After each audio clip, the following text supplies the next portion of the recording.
நிறைய சின்ன பசங்க தான் இருக்காங்க. இவங்களுக்கு பூத்னா என்ன, பூத் கமிட்டினா என்ன, அதை எப்படி செயல்படணும்னே. சின்ன பசங்களா பெரிய பசங்களாங்கிறது இல்லை சார் மேட்ரு. ஓட்டு இருக்குதா இல்லையா, அவ்வளோதான் சார்.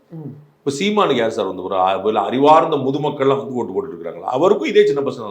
அண்ணாமலை பின்னாடி வந்தது யாரு? அதே சின்ன பசங்க தான்.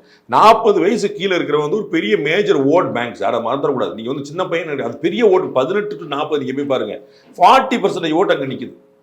18 வயசுல 40 வயசுக்குள்ள நீங்க ஓட்டு 40% ஓட்டு நிற்கும். ஓட்டு போடாத குரூப்பும் அதுதான் அதிகமா இருக்குல்ல. அதெல்லாம் கிடையாது. அதெல்லாம் ஓட்டு போடாத குரூப்ல ஏஜ் குரூப் எபோவ் 60. அரசியல் வேலை திருந்த மாட்டாங்க. இவங்கெல்லாம் ரொம்ப ஆக்ரோஷ் குரூப். நோட்டாக்காக போட்டு வருவாங்க. இல்லை பயங்கரமான கன்வெர்ட் இல்லை, சோசியல் மீடியா இருக்குது, இன்னும் கன்வெர்ட் பண்ணாங்க. இப்போ வந்து அண்ணாமலை வந்த பிறகு ஒரு புதிய எழுச்சி வருது, உதயநிதி அவர்கள் வந்த பிறகு ஒரு புதிய எழுச்சி வருது, சீமான் வந்த பிறகு ஒரு எழுச்சி வருது, விஜய் வந்த பிறகு. அப்போ இந்த இளைஞர்கள் தான் இவங்க போகிற இந்த 4 குரூப்புமே இளைஞர்கள் தான் பிடிப்பாங்க. ஸோ அது வந்து ஓட்டாக தான் கன்வெர்ட் ஆகும். ரொம்ப போனால் நோட்டாக போகும்போது போடாமல் இருக்காது. இப்போ மாவட்ட செயலாளர்கள் சொன்னீங்க, அந்த லெவலில் எதிர்கொள்ளணும் ஒவ்வொரு மாவட்டத்துலைன்னு.